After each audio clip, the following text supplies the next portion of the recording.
demás, y la plataforma de la construcción, decidí intentar invertir aquí en Plasencia, en mi tierra, que bueno, que es la que me ha visto crecer como empresario hace bastante tiempo, y creo que en Plasencia porque también es cabeza de comarca del norte de Extremadura.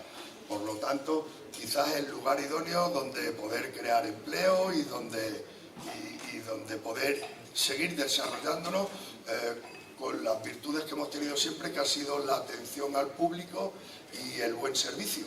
Situaciones que nos han hecho mantenernos de pie durante todo este tiempo, a pesar de las dificultades que ha habido en estas últimas décadas, como han sido la crisis del 91, o la del 2008, o la que estamos pasando del COVID, ¿sabes? Entonces, simplemente, bueno, para no extenderme mucho más, el fundamento de esta empresa es la cercanía al cliente, con un buen servicio y al mejor precio posible. Así que os invito a que lo probéis cuanto antes. Muchas gracias por vuestra asistencia. Es un tremendo placer hoy encontrarme aquí con todos vosotros en esta gran inauguración de lo que constituye BIMA, la plataforma.